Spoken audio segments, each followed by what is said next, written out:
It's Sunday night, and this is the Conjugal Visit on KGFRocks.com.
I can't hear you. Hey, it's the Conjugal Visit Show, and I am Free Ride. Here we go again, Guido. You had me on mute? Yeah, I had you on mute. It's the Conjugal Visit Show. Welcome to the show. Too funny. I know, it's hilarious. I mean, just entrust me with this thing, and I just, I'm no good at it, man. I just really suck. No comment. I am not afeared to admit that. So, anyway, hey, how's everybody doing out there? This is the Conjugal Visit Show through KGFRocks.com and Spreaker. We're glad you could join us this evening. It's a very special evening for us here on the Conjugal Visit, isn't it, Guido? It is. That'd be. Yeah. Got a very special guest tonight. It's Gabbie Rae. And we've got some really interesting questions we're going to be asking her, and we're going to fool around and talk a little bit about the tour that she was just on with Europe, and talk about what's coming next for her. And then we're going to talk a little bit about her influences and what she's into and what she hopes her music is going to project from now on compared to what it used to. So we're going to talk about all kinds of crazy stuff with her tonight. And what's going on with you, man? Not a lot, just a little bit under the weather. I've been sick off and on all week. It just doesn't want to go away. It just doesn't want to go away. Yeah, it hangs on, man. It hangs on. It's not like poof, it's over. It's gonna linger, and you're gonna feel like crap for a while. Not that I'm enjoying this in any special way at all. Sure. Yeah. I don't think that you should. You probably got the voodoo doll that cursed me. Yeah. Well, yeah, I don't have the pins. What I do is I'll hang you from a piece of thread. There you go. Yeah, and that way it's all in your throat and shit. And, that's what she said. That's what she. Yeah, no, she went. That's what she said. So are you watching the bowl, the Super Bowl? Yeah, I'm out of the corner of my eye. It's on. I got the volume turned down. It's a good game so far. It's a defensive game. And for those of you who aren't paying attention, don't give a rat's ass. It's 13-7 right now, Denver. So we don't want you to go away. Stay here with us, okay? Don't go anywhere. There's nowhere else you should be than right here. Yeah, right here with us at Conjugal Visits. That's for sure. Listen, I want to talk to you about something, man. There's a lot of people out there that are afraid of clowns. Mm-hmm. Do you have the fear of clowns, man? No, I'm not a pussy. You're not a pussy. Oh, now wait a minute, though. Wait a minute. There's a lot of folks out there, man, that have coulrophobia, which is the phobia for the fear of clowns. And they aren't pussies, man. They're just scared. They're afraid of clowns, man. Be afraid of real things. What am I afraid of? I'm afraid of, I don't know, being killed, being fucking jumped. Those are things I'm afraid of. How the fuck are you afraid of a clown? Well, some clowns can be pretty scary. I mean, I remember a friend of mine who was deathly afraid of clowns, and at a birthday party, we went to a birthday party. There was a freaking clown there. He freaked. Well, I mean, phobias are real. I am not stating the fact, that phobias are foolish or whatever, because they're not. But that one is kind of weird. Like being afraid of spiders, arachnophobia. That's a good one. That's a real one. That's a good fear. That's a good yeah. fear. A spider is everywhere. I mean, that's a part of your everyday life. But a freaking clown, come on. Yeah, well, I mean, some people have a rockophobia, man. They're scared to death of good, solid rock and roll, man. I mean, I thought you meant barackophobia. no, not barockophobia. There's a few of those out there as well. Yeah.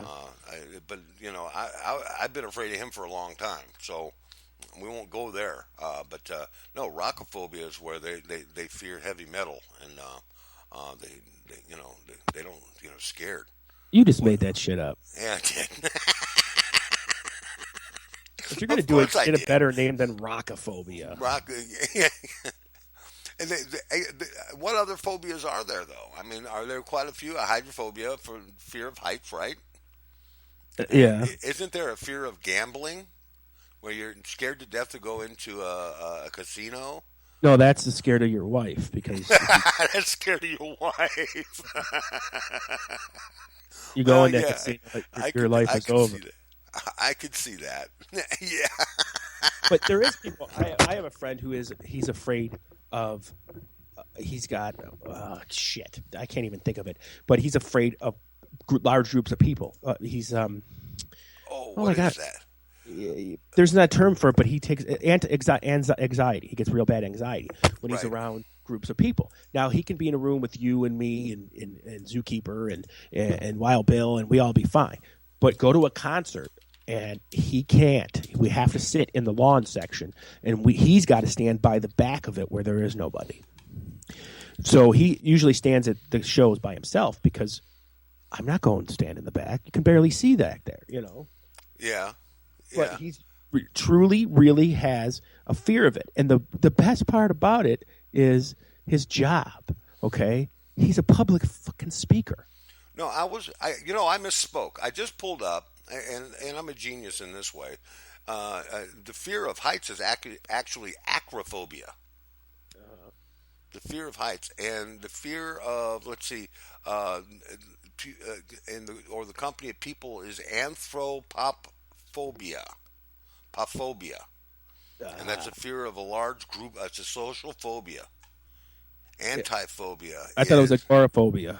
Antiophobia. No, aquaphobia is a fear of water. Agoraphobia is fear of agoraphobia is a fear of crossing the street. People are afraid to cross the street, dude. I am. The chicken was. No, the chicken didn't care one way or the other. Why did he cross the street? To get to the other side. Because his hose were over there. Oh, his hose were all over there. Yeah. And you know what else? What came first, the chicken or the egg? What came first? Actually, the egg came first. Yeah. Yes, he did. He did. Oh, there's a fear of hair. Fear of hair. And then you have that, don't you? Huh? Yeah, I don't have any. I'm scared to death. Now, there's a fear of color. Color? Yeah. Chrysophobia. And the color orange. You're afraid of the color orange. Could you imagine having the fear of the color orange? Wow. Halloween's got to suck for you. I got one here for you. I got a phobia for you. Okay. It's bongoraphobia. Bongoraphobia. Okay, what's that? Fear of bongs. The fear of bongs. Nice. Yeah. Do you have that one? No. Well, I don't fear them. I mean, I remember they used to make me cough really big, so I refrained from using them. So it kind of knocks me down, Yeah. There's people that do have like a lot of fear and phobias and shit, and I guess it's true, because if I had to pick a phobia, I would say arachnophobia. I'm not afraid of spiders, but I fucking hate them. Okay. Yeah. And I do have a phobia. I don't like, and I'm afraid to, laugh if you will, drive. Your fear of driving. Yes, I do. Really? Yep. Wow. Now this is my lovely bride's fear is the fear of bridges, and she Bridges? has gephrophobia. My wife has that fear too. She also has a fear of sex multiple times a week.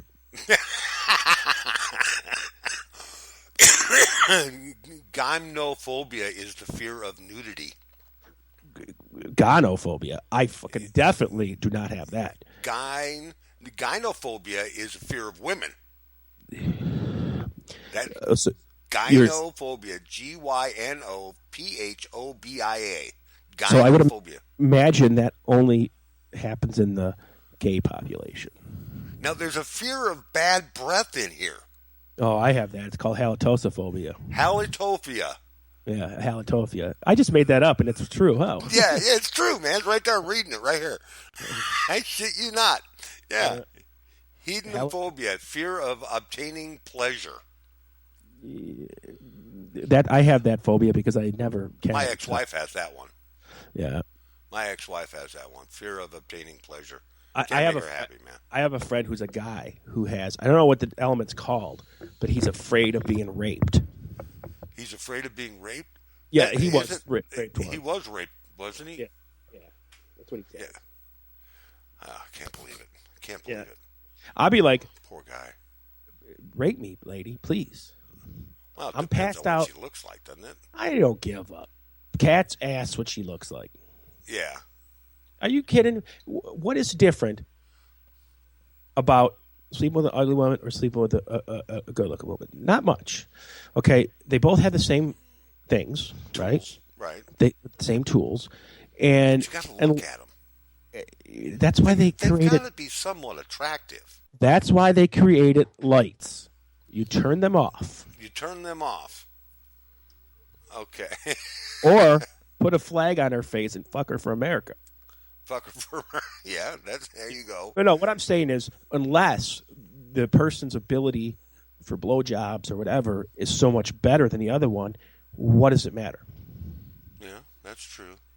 You know, and I tell you what, I'm not saying this. A lot of times in my past, when I was single and that, I kind of got more things from the not so hot girls. Not ugly. I'm not saying ugly, but the hot girls that I went out with was a work. I had to work for it. I had to take them out to dinner. I had to do this. I had to do that.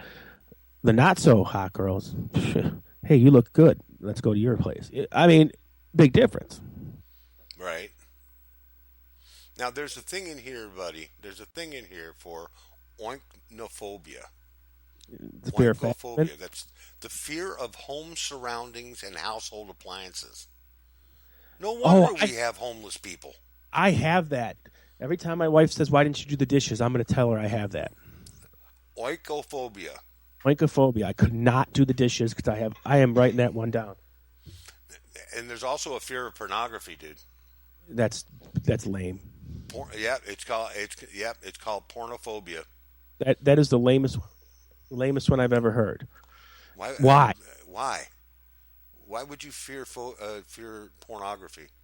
Well, a lot of people. I guess if you're not a kind of person that has sex a lot, I guess you would be. Yeah, I mean, I don't know.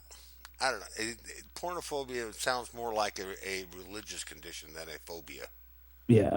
Yeah, because there is a lot of religious types. You know what I think is funny is when, like, and this is true too, you'll see it in the news a lot. Like, priest at the high school or at the whatever, or the pastor or the minister said porn is bad, blah, blah, blah. And then they're the ones getting busted all the time in the news for child pornography and shit. Oh, yeah. Well, just like what's his name from what's it? You're looking at Subway. Jared.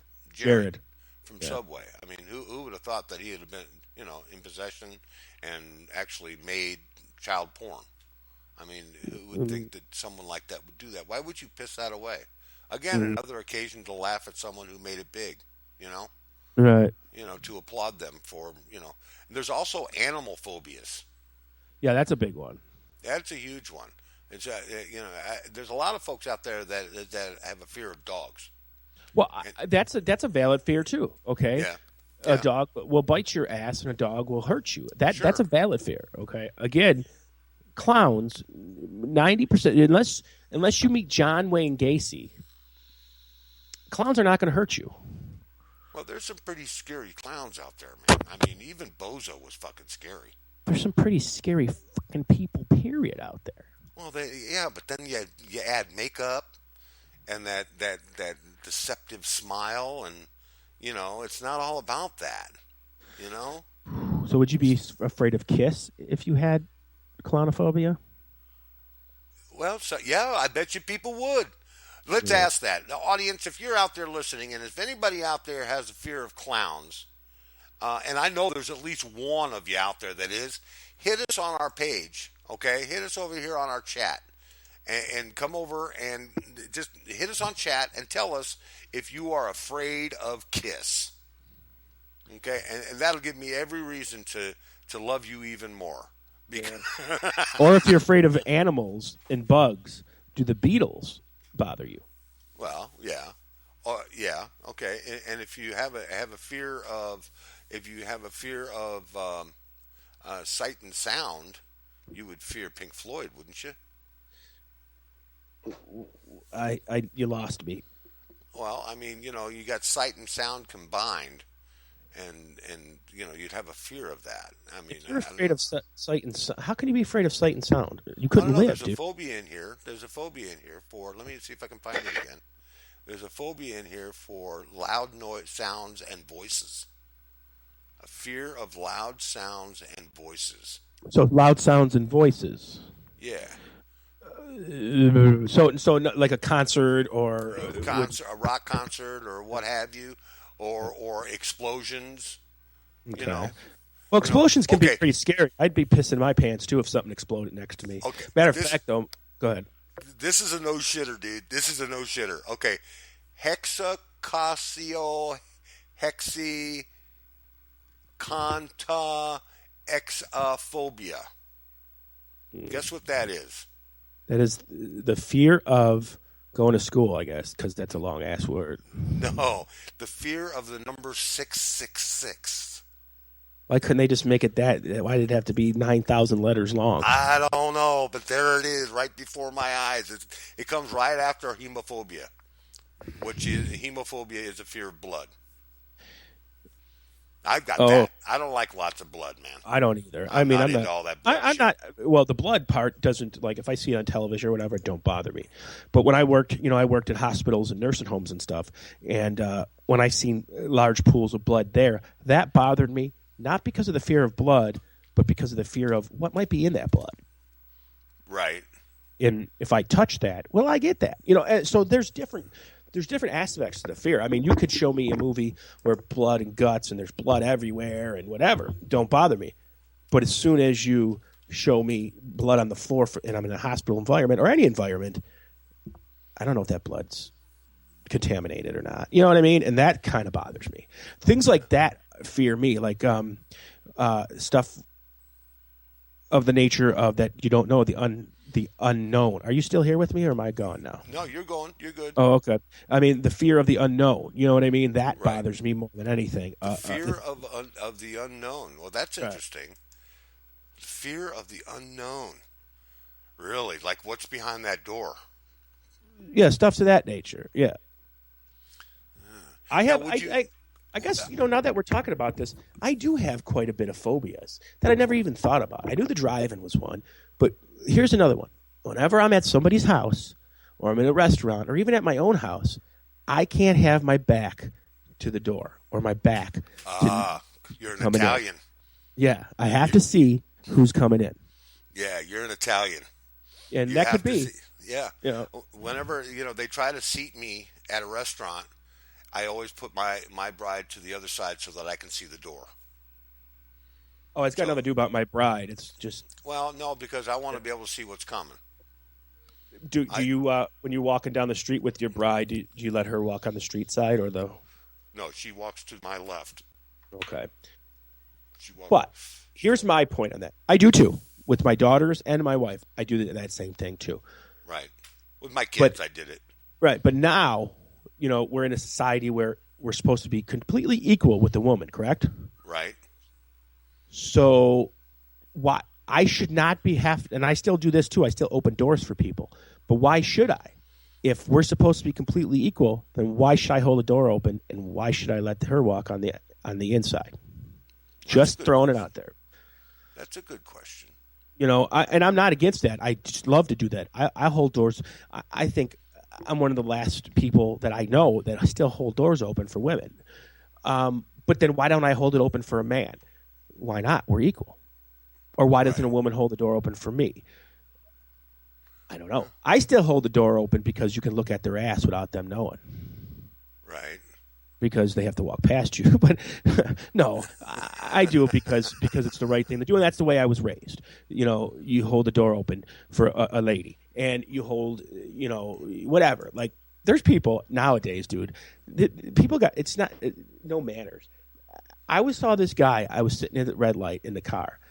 And the bus stop was right there. And this lady was running down the street.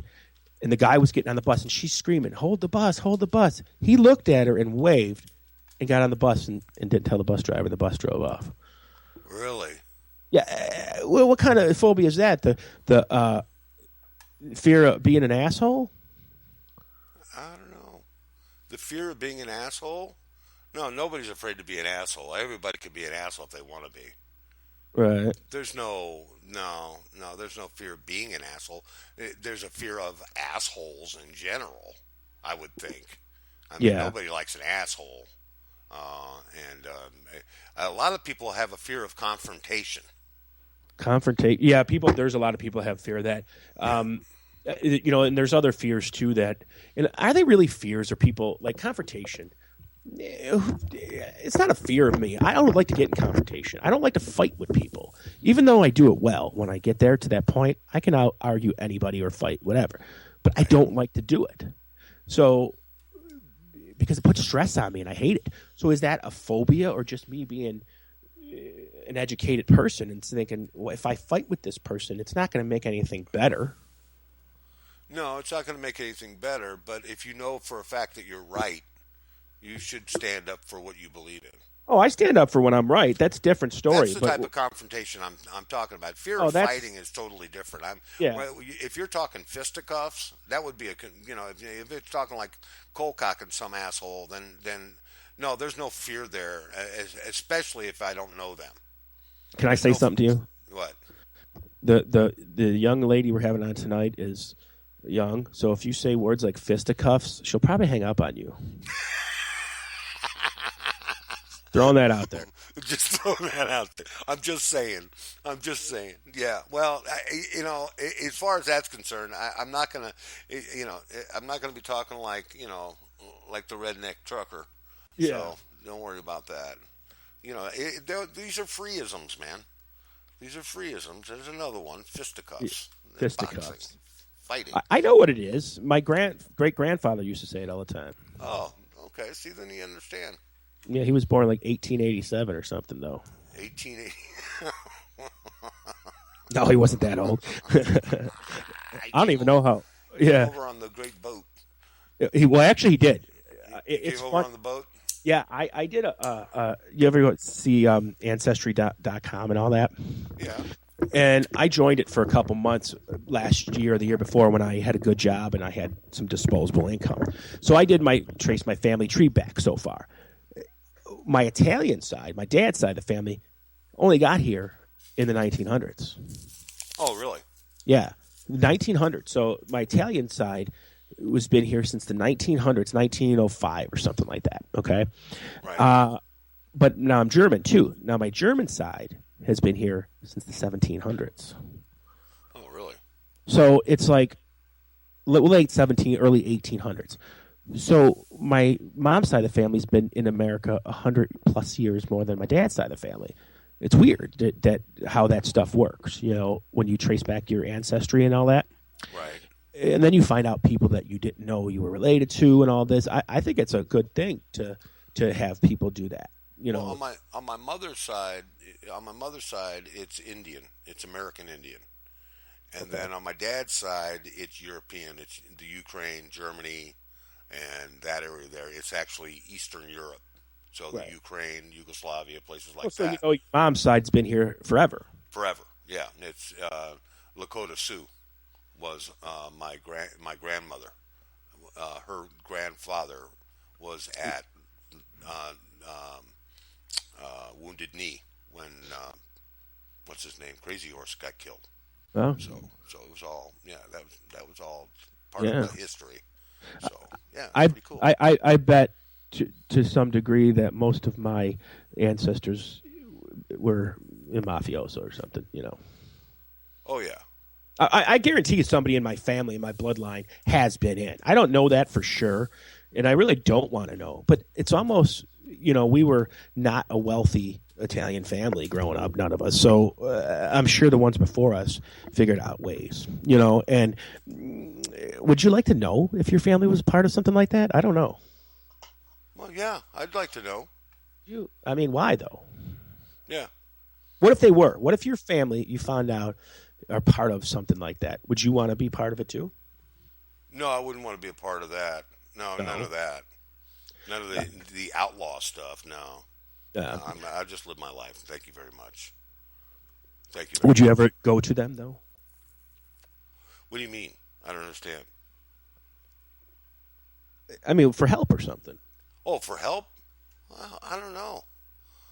If they were accessible and I knew I could get away with it, yeah, I probably would. But then I would owe them for life, I'd have to pay them back. Right.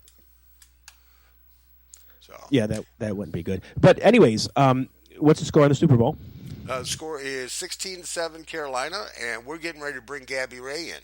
Oh, great. Yeah. So I got folks in the chat room, in our chat room over here, clamoring for Gabbie. When are you going to bring the Queen of Rock on?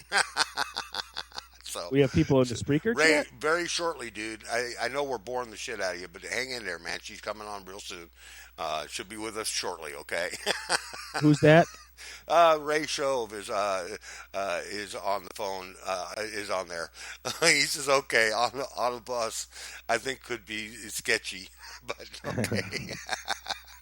Okay, first of all, we're gonna bring in, we're gonna play a tune for her, and play one of her tunes, and this is gonna be Scream, and this is about 2 years ago, I think, 2 or 3 years, about 2 years ago, she did this. Now, keep in mind that Gabbie is only 18, folks, okay, and so we're gonna put on Scream for you, and then we'll be right back with Miss Gabbie Rae.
Hold on one second. I'll put her on.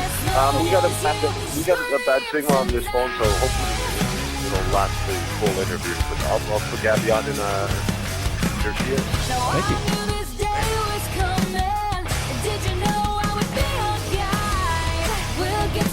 Hi. I'm good. How are you? Oh, awesome. Okay. Yeah, we're not in the area. Okay. So you're on the bus, huh? I am. You're headed back to Chelsea. Yeah, it'll be like a 3-4 day trip. Oh, you got a bus there. That's very true. Would go live to this show here. Just let you know we're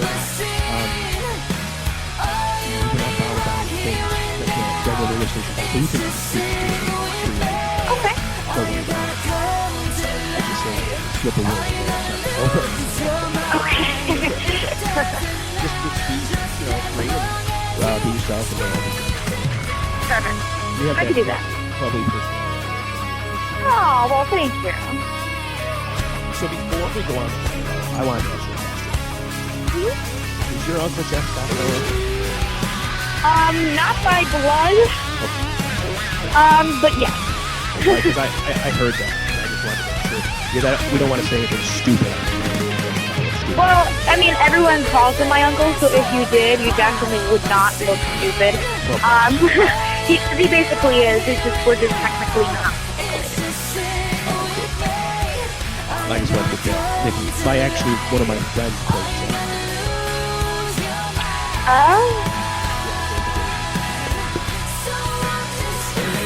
I don't know if he's still there. Okay.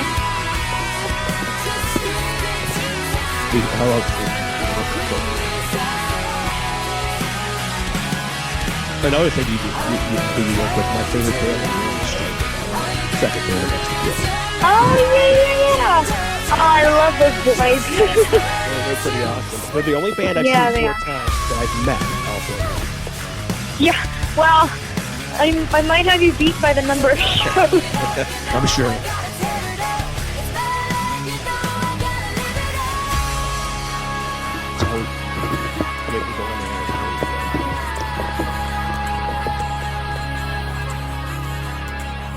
Not watching the Super Bowl?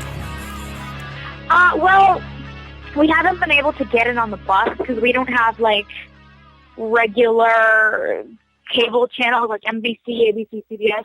We have, the channels that you can basically just get anywhere, like A&E, USA. So we can't get it on the bus. There is, a restaurant across the street. But you know what? It's not my team, so I'll just What's your nap. team? My team is the Patriots. Oh, sorry, I'm from Buffalo. Oh God! Ladies and gentlemen, we're on the air right now with Gabbie Rae. Hey, and you're listening to the Conjugal Visit Show. Hey, Gabbie, how are you, hon? I'm good. How are you? I'm very good. I'm Free Ride, and that's my buddy Guido there. And we're so glad that you could come on the show tonight. Awesome, just awesome. I've been looking forward to this for about a month and a half now, man. So this is really great. So you're on. You were just saying that you are a Patriots fan. Bravo for you. I am. Bravo for you. And you had the privilege of doing the national anthem at one of their games. Is that right? I did. That was back in December. And it was my first time. I mean, I've done the national anthem for a bunch of different events, but it was my first time doing it for something that huge. And for that many people, it was 70,000 people. It was definitely an interesting experience, but it was a lot of fun, and it was successful. I actually saw I didn't watch it when it happened, but I saw a YouTube or something, and you did an amazing job on it, by the way. Thank you so much. Even though it's my least favorite team, but only because I'm in Buffalo.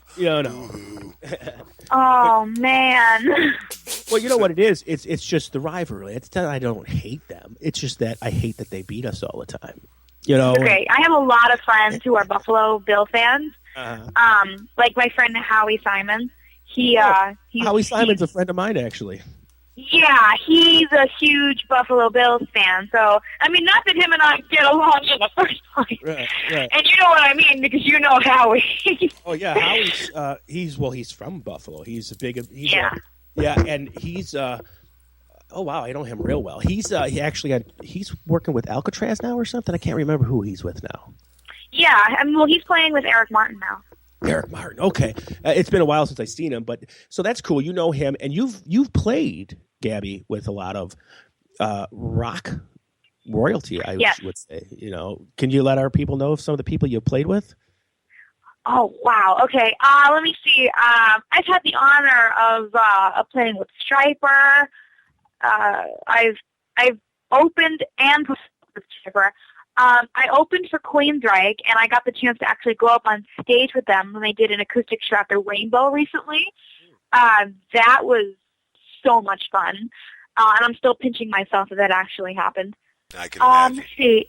Oh, wow. I've done shows with Great White. I've done shows. I did a show with Vince Neil, and I got to go up on stage and sing with him. That was excellent. Oh, that was so incredible.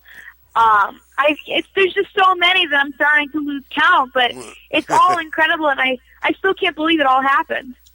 It's amazing. It didn't happen by chance. Your vocal ability speaks for itself. And I tell you what, when you watch those YouTube videos of you singing with those bands, they actually are admiring you and not like thinking you as a little kid or something. Because you were young when you did some of those. Yeah, well, yeah, that's the thing too. Because like these are people that I've been looking up to for years. And now I'm finally in that circle of people, and they treat me like I'm one of them. And it blows my mind because, these people that I've learned from, they've inspired me. I've been fans of theirs for years, and they just look at me like I'm one of their own, even at the age that I'm at, which is really, really cool. That's just amazing. I mean, I can't. Most people can't get them to even pay attention to them, and yet you're on the same level as them in their pit minds, and that's great. Now, have you ever been starstruck by somebody you met? Like, oh my freaking God, I can't believe I just met that person. Oh wow, there are a few people actually. It's really hard for me to get starstruck now because I'm just constantly surrounded by all of this, but there has been a few occasions where I'm like, oh my God, I can't believe it. Number one would have to be Richie Clapton. Oh. I never told him this, and he'd probably laugh now because I've known him for a few years now, and he's like, he's a good friend. But when I first met Richie Clapton, I was completely like, I was so starstruck, I didn't even know what to say. And I remember the first time I talked to him. We were on a cruise, and it was the first time I had met him, and we were on like a little boat going back from the beach to the ship. And we're all getting on, and there's one seat left, and it's next to Richie. No one had taken it. And first of all, I'm thinking, why would nobody take that seat? Hell yeah. So, I rush over there, and I'm acting all cool. And he actually talked to me, and he's like, well, yeah, you're a really great singer. And I'm just, dying on the inside. That was fun. I would have cried if I met Richie Kotzen. Yeah. Oh, I would. I you'd be proud. I held it together. Oh, wow. You held it together. Gabby, let me ask you something, hon. You're 18, is that right? I'll be 18 in 3 months. 18 in 3 months. Now, let me ask you. You do Dio, you do the Queensryche, you do Richie Blackmore, you do all of these fantastic, great rock artists' music, and you do a lot of the covers, which you make sound phenomenal. I love I love the Led Zeppelin Heart mix that you did on the YouTube. What was that, about a year and a half ago? You did that? Yeah. That acoustic version was just amazing. Just almost hypnotic. Why did you decide? You're young. You could have gone the pop way. You could have. What made you go to the rock? It was something that I had grown up with. Now, my dad is a huge rock fan. So when I was growing up, at 4, 5, 6 years old, what was playing around the house was Dio, Queensryche, Alice in Chains. This was just the stuff that I grew up listening to. You didn't stand a chance. So, as I got older, I fell in love with it myself. Now, I've been singing for a really, really long time. I started singing professionally when I was 7. And when I started, of course, I didn't exactly know what direction I wanted to go musically because, at the time, I'm just a little kid. I love to sing everything. And then I started to slowly kind of find my roots. And it took me kind of a long time. And it took me until I was about maybe 15. I was 15 when it just kind of clicked. I remember because I had been in LA for, I think, maybe 5 months. I'd been living in LA.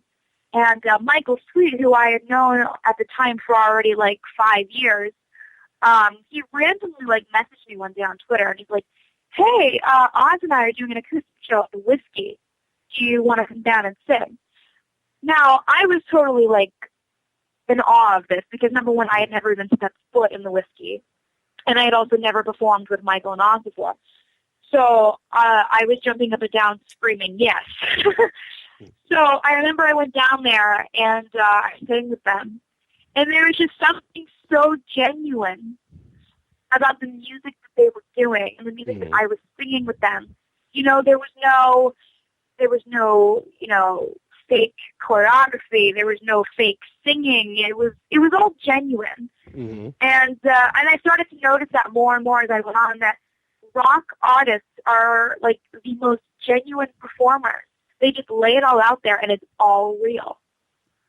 And that's kind of why I gravitated towards it, and that's why I fell in love with it, because my motto was always, I just want to go out there in my combat boots and my leather jacket, and I want to sing. I don't want to worry about choreography. I don't want to lip sync. I want to go out there. I want to put on a real rock show.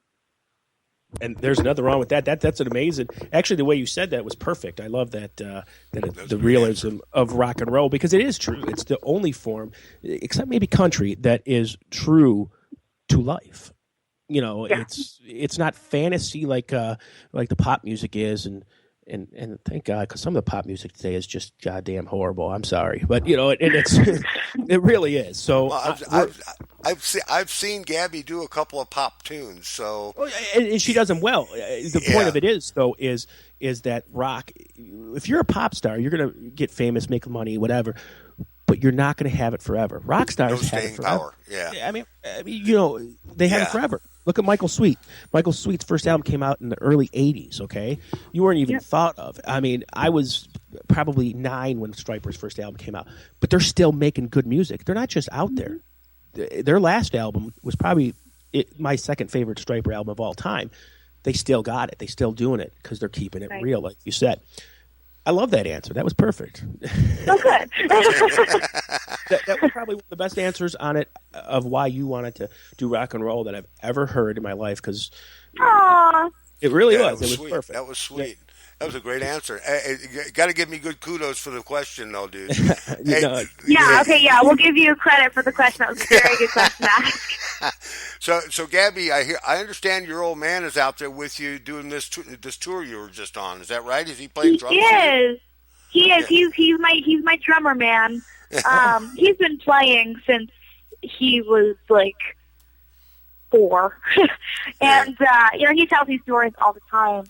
And what's funny is that what he used to play in his parents' basement at like 6 was Dio. Dio. Wow. Nice. Yeah. In fact, the first album that he actually, I don't remember which album he told me it was, but the first artist that he had ever heard on a CD for the very first time was Dio. Nice. Yeah. Nice. There's nothing wrong with that at all. You know, everybody's into things for different reasons. I've been into rock and roll since an early age. My parents met at a Led Zeppelin concert, so music's always been my life. Right. You know, my dad was a guitar player and he was also a DJ. And I think it's true that you just when you grow up with something like that it becomes part of you. Definitely. You know, I mean, my entire family's super musical. And that's good. So do you guys have like the traditional Christmas or whatever, you all gather around and play music? You do. Yeah, I mean, we're definitely the musical family. I mean, you know, my dad was definitely the one who got me into all of this.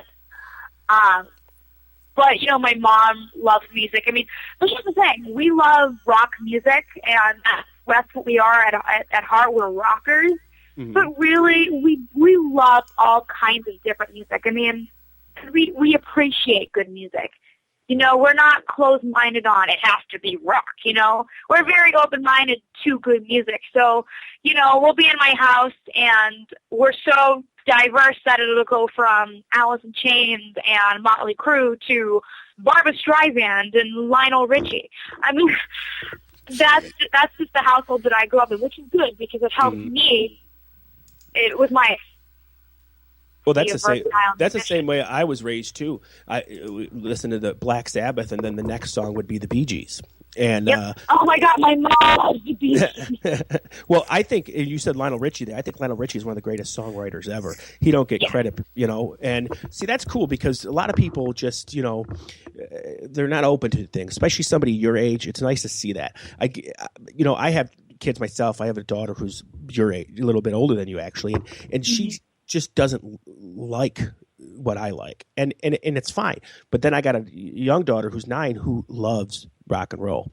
A song came on the radio the other day, and she's like, "Dad, this is Ozzy Osbourne, right?" I'm like, "Yeah, it is." She knows at 9, which is really cool, And I'm sure you. Awesome. Yeah, I'm sure that's you our like next that generation right there. That's Absolutely. your next generation. That's right. That keeps the rock going. So you're on tour. You were just on tour with Europe. How was that? Give us an idea. What was that all about? Oh, it was incredible. And I mean, it was incredible for many different reasons. Number one, it's Europe. Right. And, I had always been a fan, but I'm not going to lie. I was a huge percentage of people that, of course, knew the Final Countdown. Sure. And, I admit to that because that was who I knew, the Final Countdown, and I knew Rock the Night. Those are the two that I was really, really familiar with. And then I remember the first night of the tour, I went and I watched them. And I was completely blown away. They're promoting the War of Kings, and that's the first song of their set. And I remember just standing there and I'm watching it, and I was completely blown away by the riff and how heavy it was. And I fell in love. And their entire set is like that, and it's incredible. In fact, me and my guitar player Sam, we love their song "Nothing to Ya." It's so heavy. And we totally fell in love with it. So we made sure to watch that every night of the tour. So they absolutely Europe's were incredible. They actually are heavier than people think. People's perception of them. You're right. Is the Final Countdown and that one horrible song they had, "Carrie." But most of their stuff is amazing. Yeah. Yeah, they are so much more than the Final Countdown. Yeah. They're an incredible band. I gotta ask, does he sing it like they do on that commercial, the Final Countdown? They do that commercial. I don't know if you've ever seen it before, but he's up there and do. Anyway, I guess I lost you on that one. Yeah, so, you lost all of us on that one. No, he's talking about there's the a commercial where they do the Final Countdown. The song is playing, and anyway. So Sam Bam Colton is your lead guitarist. Is that right? He is. He's going to be on our show next Sunday. Oh my God, he's sitting right here. Hold on a second. I'm going to open the door. Sam, you're going to be on the show next Sunday? He's nodding. Yes, he is. Yes, he is. I just ran through the bus and screamed that at him. It's like, what's happening? Yeah, he's going to be on our show, but we're going to be a little rougher with him than we are with you, okay? Yeah. Oh, God. Oh, God. Poor Sam. So we're gonna have a lot of fun with Sam. Oh, he's listening. He just walked in. He's got it on his phone. He's listening. Hi, Sam. Hi, Sam. How you doing, buddy? He's saying hi. Yeah. Been posting you guys all week. Let me ask you this: you got any plans yet? You know if you're going to be going into the studio anytime soon? Well, I mean, I was in the summer I was in the studio this entire summer that we just had. I mean, I've been working with some incredible writers, and Jay Rustin has been producing. He did the recent Winery Dogs album and the new Anthrax album. He's been producing the stuff that we're doing. I'm so shocked that I have these incredible writers. I can't even believe it. Jacob Bunton, he sings for Adler, and he has his own band, Lineham. He's been writing for me. Desmond Child actually has a song. Holy crap. I know. That's what I said. He has a song called "Shine Down." We've been playing it on the tour. It's actually one of my favorites that we've recorded. I mean, how could it not be? It's a Desmond Child song. Right. Yeah, and then there's another song written by Christine Connolly called "Deadly" that we've been touring with. I think it might be Sam's favorite. So we actually already have about 6 songs recorded for the album. Awesome. The plan is to do a few more when I come back. I've actually been emailing with my producer this week. We should get home by Wednesday, and we're already planning to go back in the studio by the weekend. Oh, excellent. So, cause, we really want to get it done and put it out there, especially now because we've had all this exposure. Right. Yeah. That's the way you do that. You know how to work it. Somebody's showing you the right way, Gabbie. That's for sure. Right. One DTL knows what she's doing. Yeah. Nice. I tell you what, and she's using all of the social media.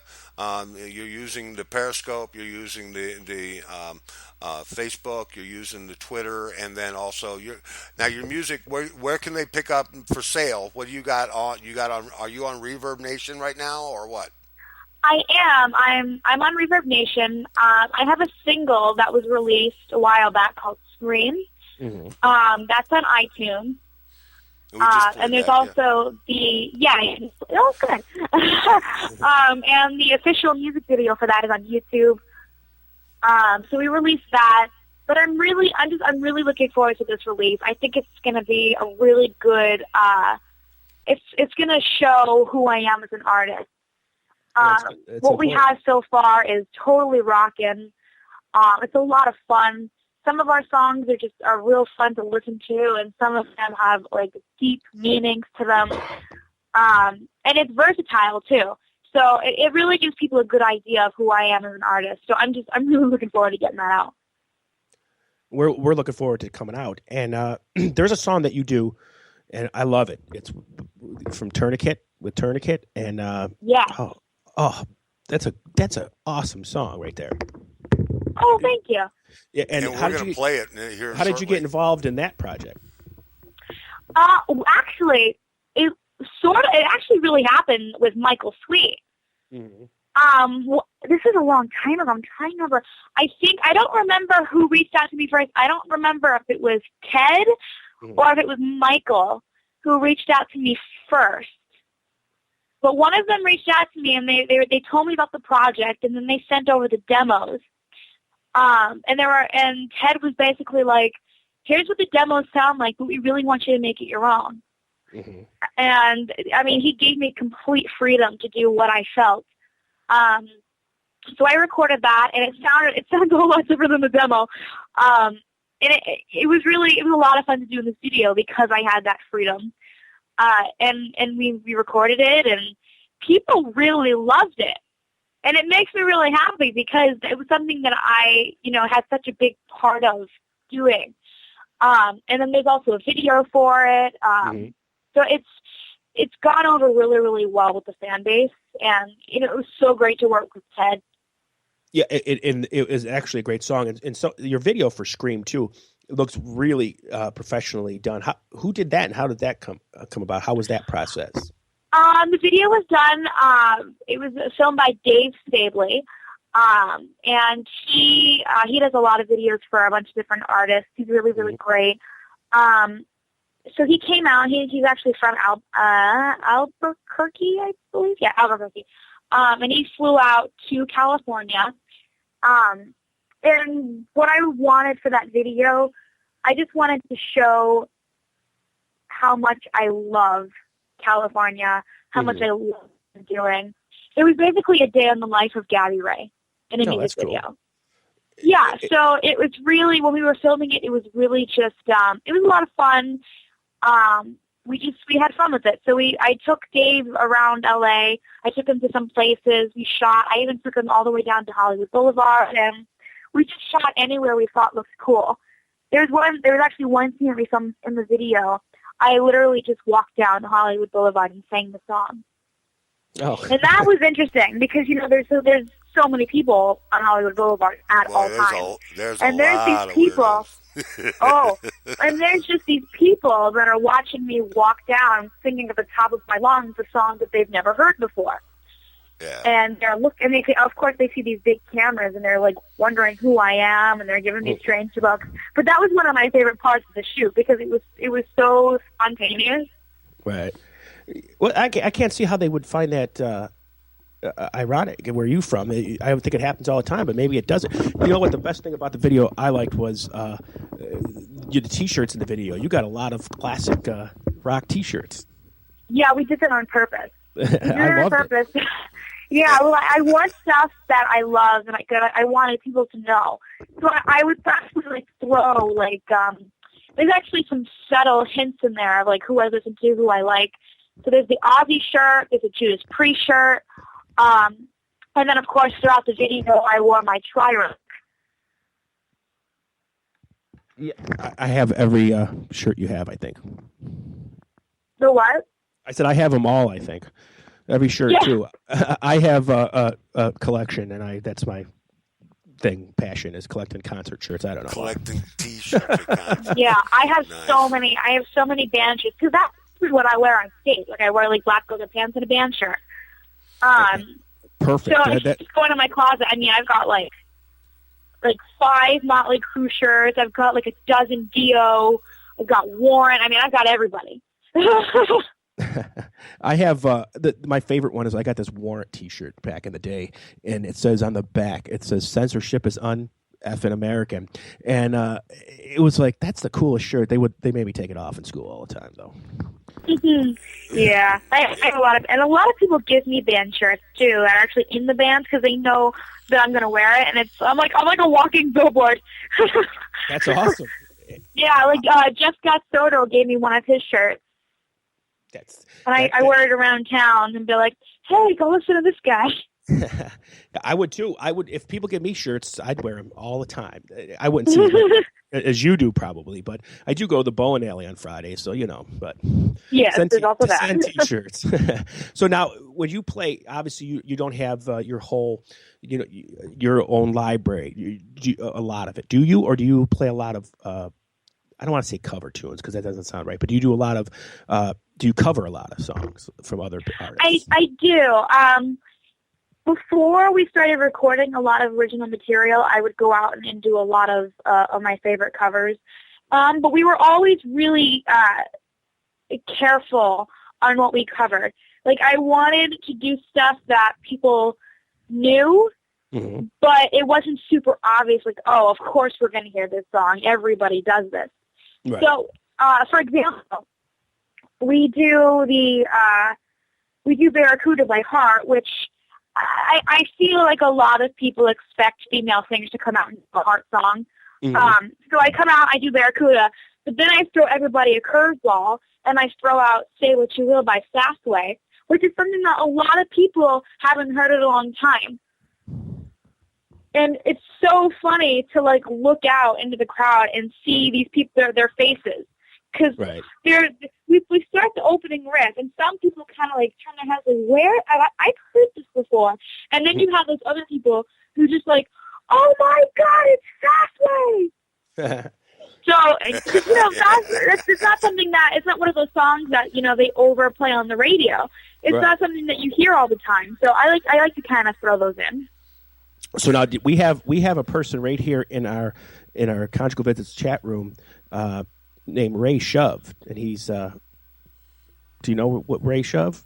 I do. Hello. Yeah, he's talking a lot here. You can't see it because we're talking to you on the phone, but he loves you, I guess. Oh, that's sweet. Well, tell him hello, Ray. Hi. Yeah, there you go. See what happens when you guys come into the chat room and talk with us? It's great. It's great. Yeah, do that. Yeah. Hey, Gabbie, let me ask you something real quick. After this album is done, you say you only have a few songs to do. Are you thinking maybe a summer or fall tour, maybe? Yeah. Oh, definitely. Well, I'm going to Switzerland in June. So what we're trying to do is route an entire European tour. Oh, excellent. Yeah, excellent. And then, of course, I want to tour the States once my own material is out for release. Okay. And it's really cool because the venues that I've been visiting on the Europe tour, their staff will come up to me and they're like, "We can't wait to have you back. Please come visit us again," which is great. So I know that I can tour once my album comes out. It was a success. Yeah, and it will be a success. I guarantee you that. I can feel it in my bones. You are just amazing. Well, thank you so much. Yeah, I just can't express it enough. And I've been looking forward to the interview. Sam Bam is going to be on next week, and I guess by then you'll be back in L.A. Are you guys? Is he in the studio with you, or is that going to be totally different there? Yeah, well, he hasn't been, but I'll tell you this: we started working together with writing. Excellent. Yeah, we wanted to wait until the tour was over, so we literally started this afternoon. And we've already have 3 songs in the works. Oh, excellent. Cool. Yeah, it's really great because him and I, he has to pour out and we'll work on riffs. And there's stuff that he's had recorded on his phone for years, and he's like, "I've never shown this to anybody." And then he plays it for me, and it's absolutely incredible, and it's something that I can totally see us doing. And I'm like, well, I'm kind of glad he didn't play it for anybody else because somebody else has totally called dibs on this. Yeah, he was waiting for the right moment. Then, Yeah, and he's kind of shy about it. I'm like, "You don't understand. This is really great."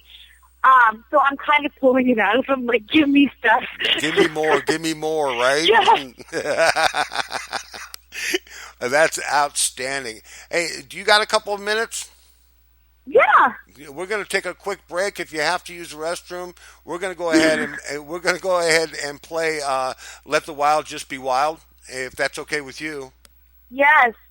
Okay. Yeah, we'll be right back with Gabbie Rae in just a few minutes. This is about 5 minutes. You're going to enjoy it. This is Conjugal Visits, and you're listening to KGFRocks.com.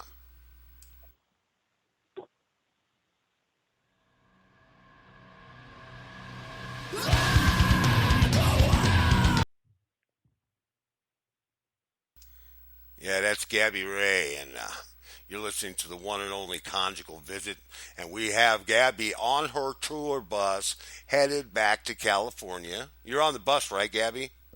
I am. Yeah, we're stopped in Mississippi right now. In Mississippi. Oh, don't hang around there too long. I don't know. My bus, I'm sitting in the front of the bus, and I can see the Mississippi River. Well, I have one piece of advice in Mississippi. If you hear banjos, run. Oh, my gosh. Yeah. We're actually going to be going through, like, on our way out tonight, we're going to be going through New Orleans, and I asked the tour manager if we could stop for, like, an hour just so I can see Mardi Gras. Oh, is that going on right now? Yeah, that's going on right now. Yeah, that's what I heard. Well, it's going on here in St. Louis, too. It's going. Why don't you come up to St. Louis? I would love to come to St. Louis. That's Sam's hometown. Oh, is it? Yeah, it's Sam's hometown. Hell yeah. Yeah, Sam's. I tell you what, I saw Sam at the Charlotte Club out here in St. Louis one time, so I know he's played there before, and so he basically grew up there. Yeah, he grew up here. So yeah, and now he lives out in L.A., right? Yeah, he lives near me. Yeah, well, you got to move to L.A. if you want to make it these days. There's nowhere else you can really. You are due south of me right now. So if you look up the river and wave, there I am. So now you're coming from you're a big. We were talking sports and all that and this and that. But are you a big sports fan in general, or are you just a football thing? I'm really not. I mean, I am just if a regular football game's on, I'm not watching it unless it's my team. Okay. And I don't know all the rules. I don't know how all the plays work. I just know that if my team is running in the good direction, I'm screaming yay. So if it's not the Patriots, I'm probably not watching it. Even though I am technically a Red Sox fan, I really don't watch baseball. Right. I don't really watch hockey. It's really just I'm a football girl when it comes to my Patriots. Oh, that's good, and it's not a bad team to like unless you're from Buffalo. But it's well, only like I said before, I don't dislike the team. I just like the fact that they beat us all the time, And matter of fact, one of your players is from Buffalo, Rob Gronkowski, who is probably one of the best players in the NFL. Yes. So see, and one of the most attractive, but I'll leave that there. Did you get to meet any of the players? I was going to ask you, did you meet any of these guys? I didn't, but I was really close to them. Like, I didn't get to formally meet them, but as I was standing on the field to sing the anthem, Rob Gronkowski was, like, standing directly behind me. And I was, like, dying on the inside. I can imagine. and did you, did he have a tear in his eye? That means you did a really good job. You know what? He had his hand over his heart, and he was singing along with me. Oh, and my sister texted me afterwards because she saw it. And she's like, I just want you to know that Rob Gronkowski sang with you. Aw, that's sweet. That's sweet. It's very sweet. The big lug. What's he like? 290 and 6 foot. 6 foot. I'm gonna have to email him. I have a friend of mine who grew up with him. I'm gonna have my friend email him, tell him that you need to meet him. Yes. Because he's actually a cool guy from what I hear.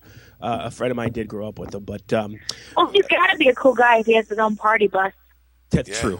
That's true. Own party bus, yeah. So now your bus is. I know Dad's with you, but is your bus a party bus at all? Oh, okay. Next question. Right. Next question. You don't want to get in trouble. No, that's. Oh, she's still God. on tour. Now, I saw a picture of you guys standing in Winslow, Arizona. Yes. How was that for you guys? I saw you did a little song there, a little acoustic song there, standing on the corner in Winslow, Arizona. And how was that? And give us the experience of that. It was incredible. It was super last minute. We had stopped for the day in somewhere in Arizona. I don't remember exactly what city we were in, but we were somewhere in Arizona. And my tour manager was like, I just want to let you know that when we leave tonight, we're gonna pass through Winslow. And I was like, that means we need to stop. So bus call wasn't even till 1 a.m. So 1 a.m. the bus leaves. So we didn't get to Winslow until like 2:33 a.m. So it's like 3 o'clock in the morning. It's 24 degrees outside. And me and Sam went out to perform Take It Easy. It was something, it didn't matter how late it was. It didn't matter how cold it was. It was a once-in-a-lifetime opportunity, and I had to take it. It's just something, it's a tour memory that I'm going to have forever. I got to lay right in the middle of the road where it says Route 66, and I got to sing near the statue, and that's everything you could possibly imagine of doing. It was incredible. I would say so. Yeah, that's you try to lay in the middle of the road in the day, wouldn't probably work out too well for you, would it? It would not. Yeah, they had a memorial all set up for our good friend that passed away, and it looked really great. It looked really awesome. So, yeah. Well, when I was there were candles and flowers and. Yeah, that was a great loss. The whole last month has been horrible. I mean, my favorite artist of all time, David Bowie. Him going too was. It's weird because I haven't really listened to David Bowie in a long time, but when I found out he was gone, I'm like, oh my God, he's never going to do anything again. It's right. And it's kind of like the finality of it becomes real. And it kind of sucks. Well, on this tour, the very opening of our show is a tribute to David Bowie, Lemmy, and Glenn Frey. Jeez, that's awesome. Yeah, we open our show with, Sam walks out by himself, and he starts the riff of Hotel California. And then the drums kick in, and they go into Rebel Rebel for like a good 10 seconds. And then they go into Ace of Spades, and I come out and I sing the rest of Ace of Spades, and then we kick into our show. Excellent. Awesome. That sounds great. I bet you get a great reaction to that, don't you? Well, we did. Yeah, and those are three people that everybody knows. Those three people. I mean, no matter where you go. Yeah, I mean, especially I would say Glenn Frey and David Bowie more than Lemmy in some situations. But a lot of the places you're playing, a lot of people know who Lemmy is. Yeah. And They it's a good they thing. don't belong there. They Right. might get their asses kicked if they don't. So. I mean, even during the last half of our tour, we got some really tragic news, and then we ended up dedicating, because every night of the tour we do a tribute to Ronnie. So for the last half of the tour, we ended up doing a tribute to Ronnie and Jimmy Bain. Oh yeah, we lost Jimmy Bain too. See, that's 5 artists we lost last month. I mean, and good ones too. And it's a shame, but it leaves the door open for you to do them. Right. To pay tribute to them, and rock and roll is like family. You know what's amazing about it, though? Let me tell you something. David Bowie's last #1 album was in 1984. The day he died, his album went to #1. It's like that aggravates me. It really does, because you didn't let his last album go to #1. You just bought it because he died. Well, yeah, but that's just the way it works, man. I mean, it's the way it works, but it's stupid. I mean, because I tell you what, artists like Bowie and Glenn Frey and that, they put out good music in their not famous years, not mainstream years. It's just that the industry didn't give a shit about it and didn't play it. It's not that it wasn't good. Radio didn't play it. So how's people going to hear it? Well, so, he did change his MO. Bowie? Bowie did. He wasn't that rebel anymore for a long time. Yeah, but David Bowie went from album to album changing. I mean, let me ask. I got to ask real quick.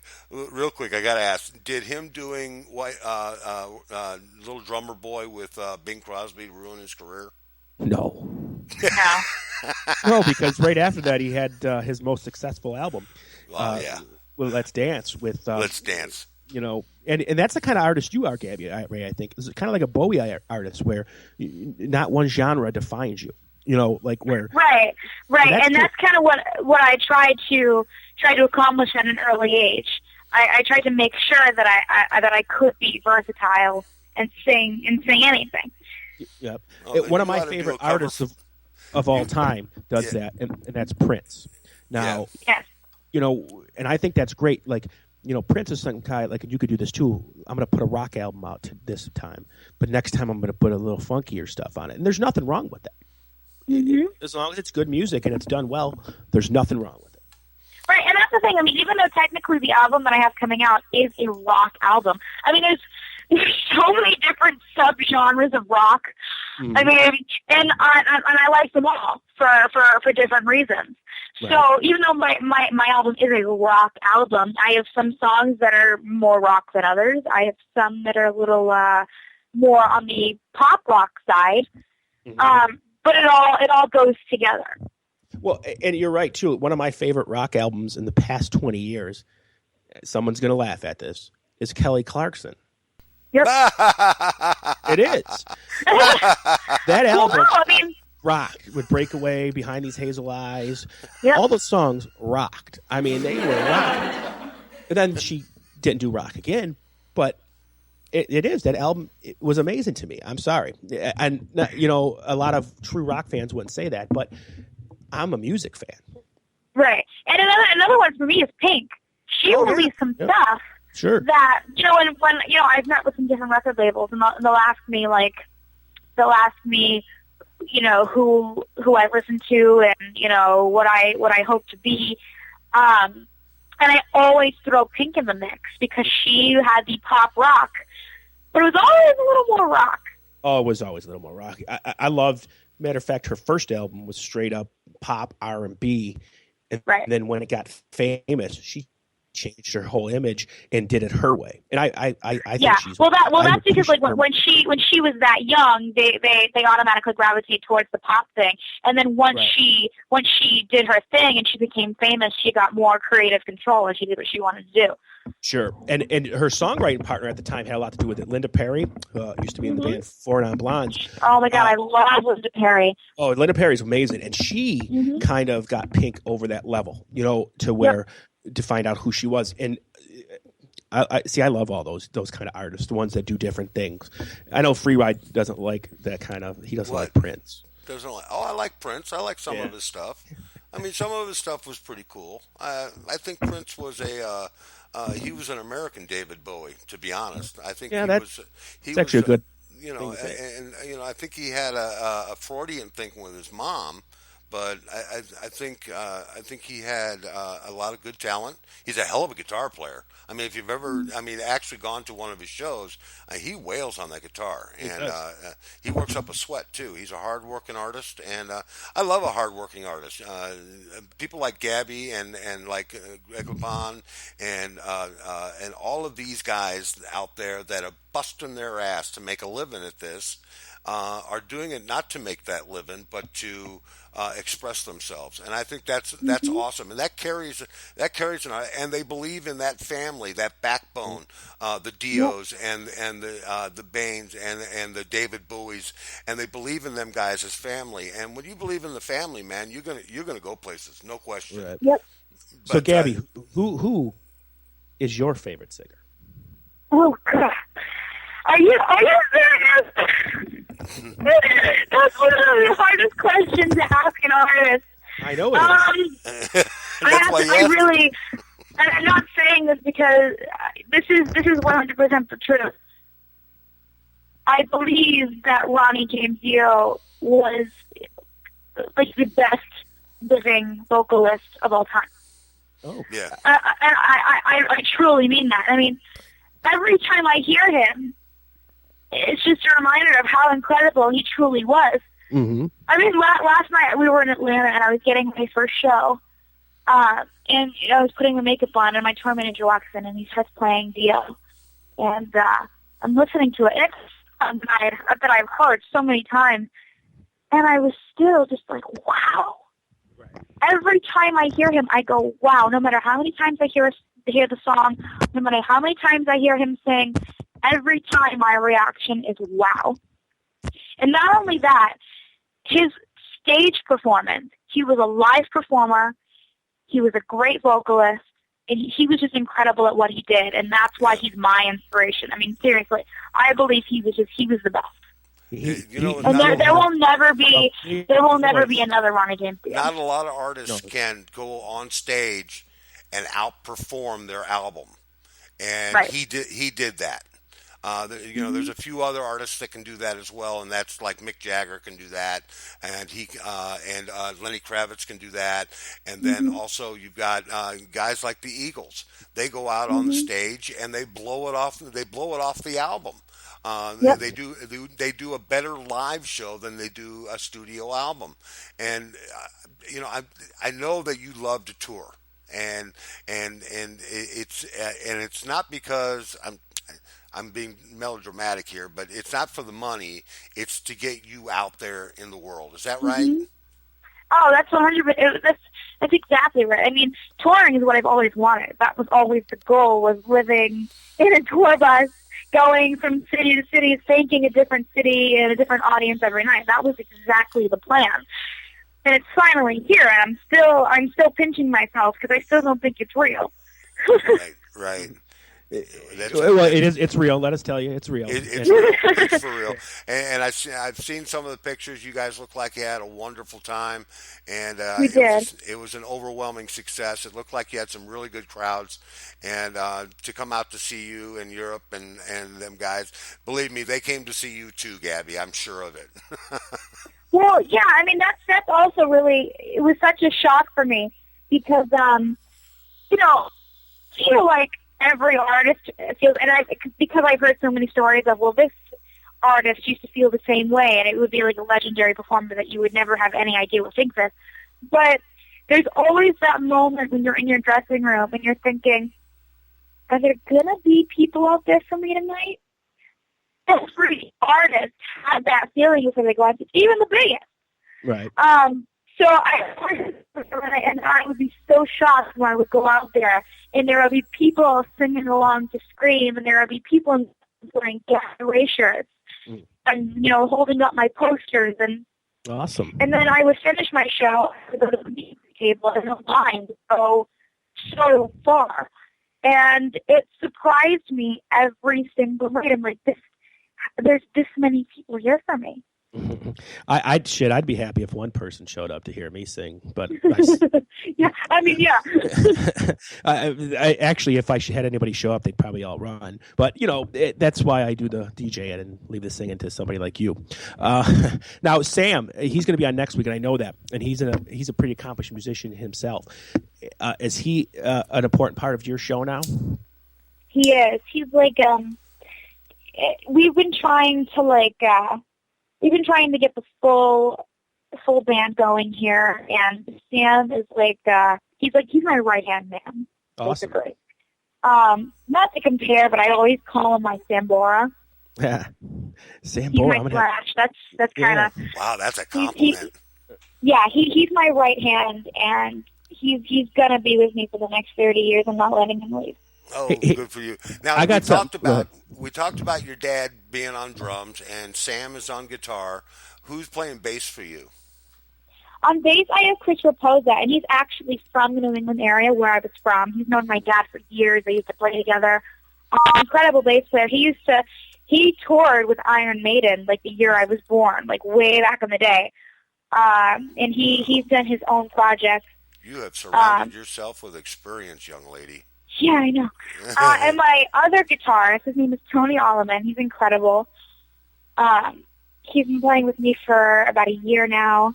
Cool. So I got a really good group of guys.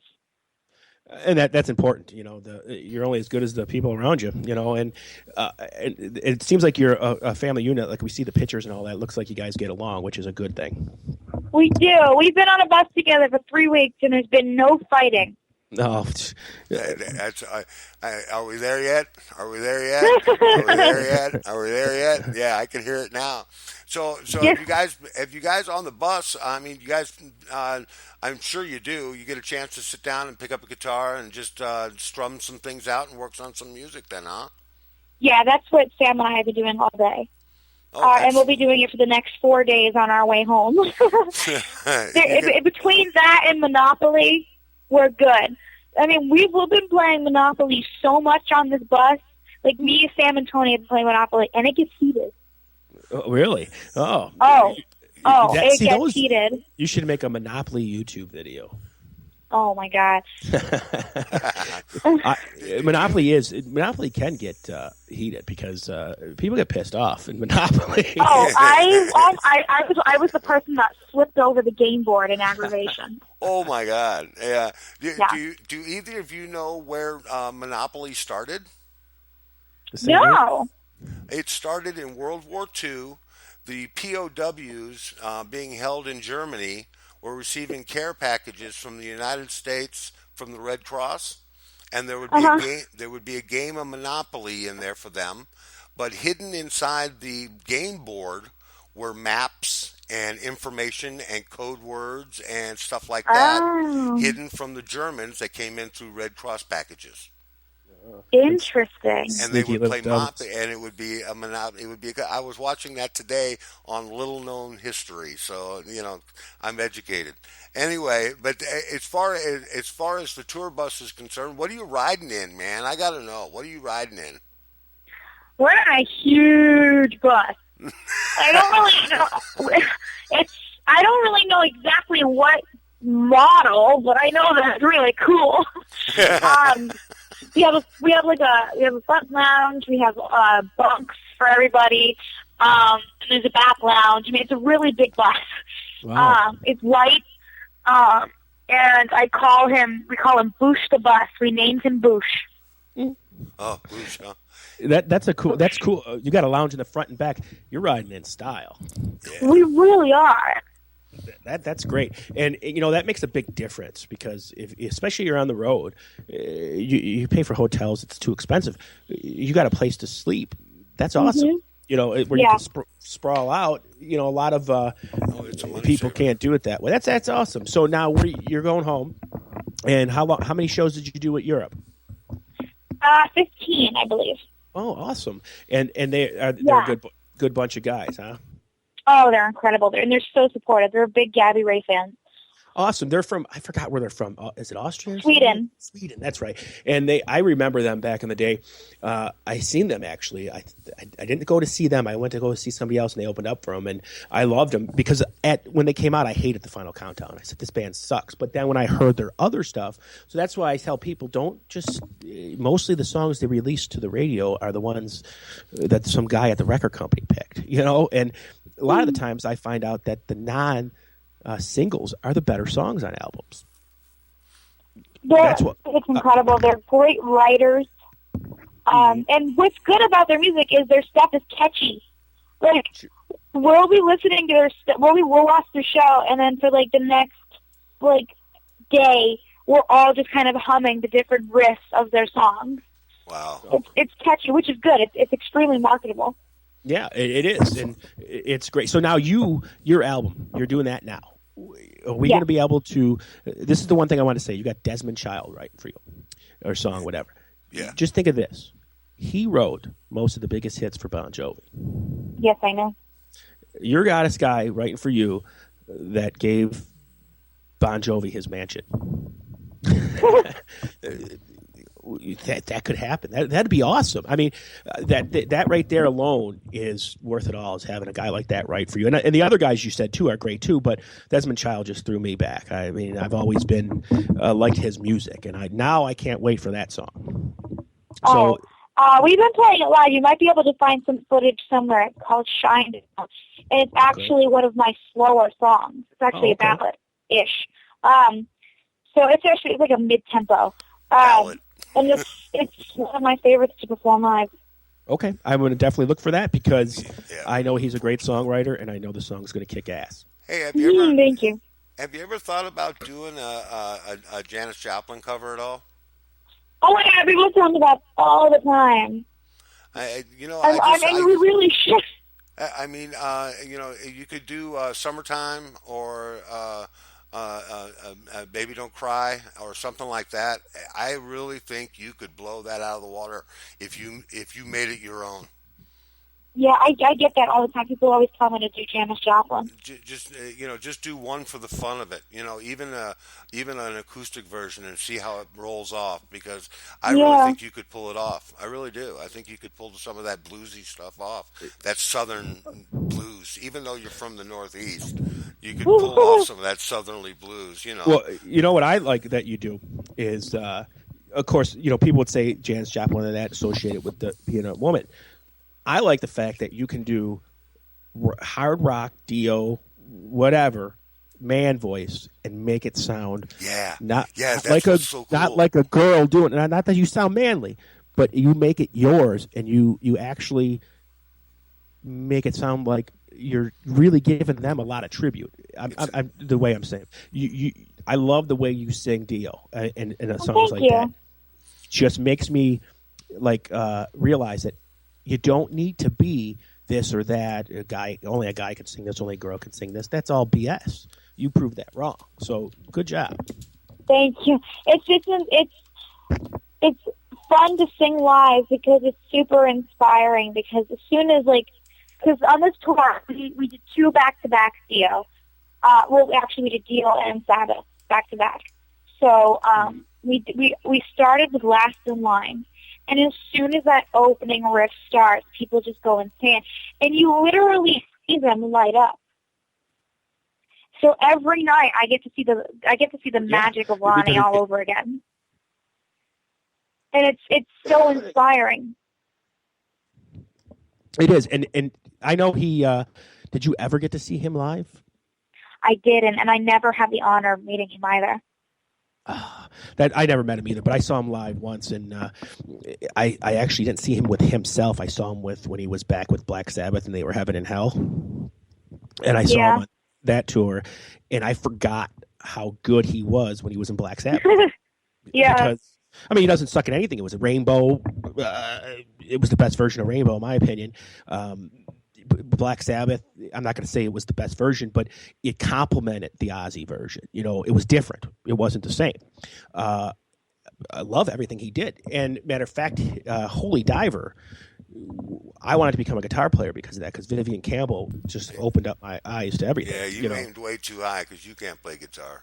Oh, I can't play shit, but I'm just saying, I wanted to. I didn't have the drive or determination, but he inspired me. What I'm saying is when music can inspire people, and that's a good thing, And I think you, through your music, inspire people if you know it or not, and that's a good thing. You seem like you're not just doing this because it's a fun thing to do, or you just want to be rich and famous. To me, it feels like you're doing this because this is what you feel you're meant to do. Well, Definitely. a while back, now I'm going to bring back some memories for you. It's not that far back for you, Gabby. You did a song called "Don't Look Down." Mhm. And that was a song that really touched a lot of people's lives. Can you expand on that a little bit? Yeah. Well, it's actually the song was a cover of David Ryan Harris, and we did it because I'm actually a celebrity ambassador for an anti-bullying organization called Free to Love, and I've been an ambassador for about 4 years now. Yeah, so they have other ambassadors like Lisa Kudrow from Friends and Fran Drescher, Tom Arnold. So I released that video because I, along with this organization, feel that music is the best way to get messages across the world. Yep, it is. Music is a universal language. So we felt that doing music, promoting this anti-bullying through music was a really good way to go. So we shot the video in Myrtle Beach, where I was living, and it went so well, and people really shared it with. I mean, we got a lot of views, and people shared it across the country, across the world, and it did exactly what we wanted to do. I've shared it on Facebook, and I got a ton of likes for it. And oh, good. And I'm going to share it with I also belong to a couple of groups for the local high schools here in the area, and I'm going to share it on there as well. So that's awesome. Yeah, it was something that we did a really long time ago. I mean, as you can see, I had blonde, short hair at the time. Yeah, you did. It was almost. I think I was maybe 12. Yeah, you were young. Yeah. Still with an incredible voice, and your voice has really matured. Oh, thank you.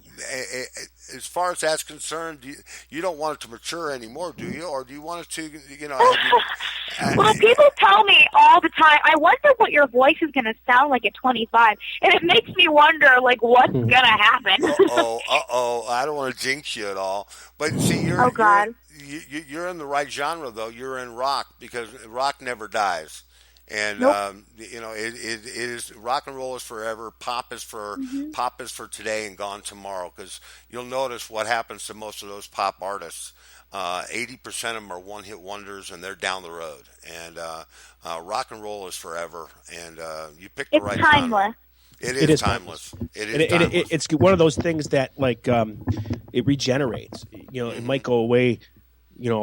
For a couple years and nobody knows. Then all of a sudden it comes back better than it was, and that's true. Like right now the rock scene is getting on the rise again, and it actually pushed us to do something that we used to be a classic rock station, and since all this great music's been coming out, we switched our format to all rock, and that's awesome. It is, and I'm glad we did but for a while. I'd say for the up until about last year, the year before, the music that was coming out wasn't that good. But lately, it's starting to become good again, and we're happy to be part of it, and we're happy that you're part of that too, because I think you're going to be up there. Special. I think you're going to be up Thank you. Something very special. Well, listen, we've held you here long enough. My God, it went longer than I thought it would. But it was great conversation. You are such a bright young lady, and I can't, 6 months from now when you release your new album, I'm hoping to have half the popularity for KGF Rocks that you have. for your new album. Oh, well, thank you. I appreciate that. So I think it's going to be awesome, and we're looking so forward to it. Gabbie, thank you so much. You've done wonders for KGFRocks.com, and I personally want to thank you for that, and secondly for being so gracious to come on to our show. Thank you. Well, thank you for having me on your show. I really appreciate it. Yeah, Guido. And you can crash Sam's interview next week. Yeah. Yeah. Oh, I totally will. Yeah. Be nice to him. We'll be nice. No, but it'll be fun. It'll all be in good fun. I'm sure he can take it. Oh, he totally can. Gabbie, thank you again so much. You have a safe trip home, okay? You be careful, and you just go home and relax for a bit, and then get back into the studio, okay? Yes. Thank you guys so much. Thanks, hon. Good night. Good night. Good night. Awesome. Yes, very nice. What a gal. You still with me? Yeah, I'm here. Yeah. Okay. What a gal. What a nice, very bright young lady. Thank you so much, Gabbie Rae. That was incredible. Thank you, sweetheart. What all did we talk about, man? We talked about a lot of things, and she's very nice to talk to. She's she's not got her feet on the ground. She's not. Absolutely. And which is nice, because sometimes you talk to people and you almost feel like they're bothered that you're talking to them. Right, and she took it all. Yes, and that's great. And she's definitely going to be something soon, and I'm glad that we're part of it. Yeah, absolutely. We'll look back, and she'll be a superstar, and we can honestly say we talked to her before she made it huge. She's okay now, but she's going to be huge in the future. And I can honestly say I interviewed her. Okay. And I think that's pretty freaking cool. It is cool. And it's like I said before, the new rock scene is better than it was. And she's part of that new rock scene. And I am so excited about the way music has been turning lately. And, I listen to some of the new music that's coming on our station now, and I'm just amazed by it. I just put in some music the other day, and I put a cover tune by Disturbed, "The Sounds of Silence" by. It's awesome. Oh my God! Awesome. I was like, did you dump that in our? Did you put that in our rotation yet? Yeah, it's in there. Okay. And I was just pleasantly surprised of what a great version they did on the classic Simon and Garfunkel song. Yeah, it's a class. I listened to it, and then I listened to the original by Simon and Garfunkel, and he made it his own. He did, and that's what I mean. The music coming out now is starting to get good again, and I'm starting to get excited again. And I almost gave up on the rock thing a while ago and just stuck with the classics because nothing was. I said, "Am I getting old?" No, I don't think it was because I was getting older. I think it was because the stuff was crap. Right. But the last couple of years, there's been songs coming out and bands coming out that have renewed my curiosity in the rock world again. Well, I got to be honest with you. I don't think it's the difference in the music. There was about 10 I'm going to say almost 15 years there where we weren't getting anything. Right. And I think what has happened is I think with the internet and all of the music and the YouTube and all of that stuff there, we're starting to hear it again. And but the difference is, Guido, we have to search for it now. Yeah, but but see, yes and no to that, because the music was out there, and I listened to it. I listened to everything. I've been internet savvy forever. So to me, I could have found it 5 years ago, okay? Right. It just wasn't appealing to me. I would listen to, if I don't like a song within 30 seconds, I'm probably not going to like it. And I know that's stupid. Oh, you should listen to the whole song. Why? I didn't like the first 30 seconds of it. Why? What's it going to do differently? And if you can capture me to listen to you for the whole song within the first 30 seconds, then I'm going to give it that shot. And late music has been doing that for me. Like I said, that new song by Disturbed, and even the song they put out before that, The Light, great rock and roll. Now Disturbed's not a new band. They've been out about 15 years now. 16. Holy shit, they came out in 2000. So, but what I'm saying is they reinvent themselves. You know, they're totally different from their first album. You know, they're better now. They're better now, in my opinion. And it was funny because I listened to the first 3 Disturbed albums. They got 7 albums out. The first 3 I listened to, and then I stopped liking them. And then now I like them again. So I just think music was at a bad spot from like 2005 to 2015, 14. Well, that could be true. I follow you on that. I just wish that, something would come down the pike that will one day be an ultra classic. Something, there's never that anymore, dude. There's not, back in the day when I heard a certain song, say, from the James Gang or Deep Purple, you knew that was going to be a friggin' classic one day. And right now, there hasn't been any of that. But that's because, too, when you're in your youth and you have an impressionable mind, it's different. No, Yeah. it's different. When a band is speaking to you and you think the band's speaking to you, okay? Yeah.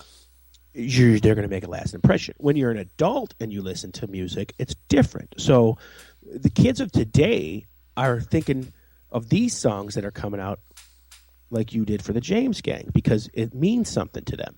Right. So when you grow up to be an adult and your mind's on everything else, you want to hear music because you want it to satisfy you and you want it to rock you and make you dance or whatever. But when you're a young kid, you're listening to it for different things. Maybe you're abused and the guy in the song is talking about his abuse and what he went through and you identify with it. So I think if you can be a good rock band to the youth first, you're going to have longevity. Right. That's very true. That's very true. And I think you do make a point there, man. I'm going to have to agree with you on that one. Yeah, It just seems like the music that's coming out today is not what we are used to. No, it's not what we're used to, and because you're listening to it with your adult ears, same as me. Right. You're not identifying with it. And I think sometimes I find myself. You're right. Sometimes I find myself. How do I express it? Rating the song. Sure. Instead of really listening to it. Mm-hmm. You're saying in your mind, oh, this ain't like Led Zeppelin, or this ain't like Rainbow. Yeah, no, that doesn't even come close to what I want or what I like. Yeah. Give it a 7. It's okay. But like when I was growing up, in the 80s, my dad listened to Zeppelin and Black Sabbath and all that stuff. That was what he listened to. Right. But Metallica was crap to him. Motley Crue was crap to him. All the bands that I listened to were crap to him. Even Ozzy was crap to him. And I said, how can Ozzy be crap to you when you love like Black Sabbath? Because my dad, when he got to be an adult after, he raised me, and that he stopped listening to the music for what it was and became, his mind listened to the music for different. I can't listen to that no more because I'm an adult. And that's stupid. A lot of people do that. A lot of people that listen to rock and roll and metal and all this shit, when they get older, they stop listening to it because it's not acceptable. Right. Fuck that. You should, if you like rock and roll, you should listen to it to the day you fucking die. Oh, absolutely. I mean, I'm going to listen to rock and roll. I'm no youngster, but that doesn't mean I got to listen to Pat Boone. I'm going to listen to rock and roll. I mean, when I'm driving down the road, there's nothing like a Led Zeppelin song or a good Disturbed song or any of that stuff. Right. That's what I'm saying. You don't have to, just because you're older doesn't mean that you can't stop listening to rock. And just because you're older doesn't mean you have to just listen to classic rock, too. That also annoys me. You're never too old for rock and roll. No, never. What's that Joshua Tall song? Too old to rock. Too old to rock. Too young to die. Too young. Yeah. Too old to die. No, it's too old to rock and roll. You'll never get too old to rock and roll. And okay, I get it.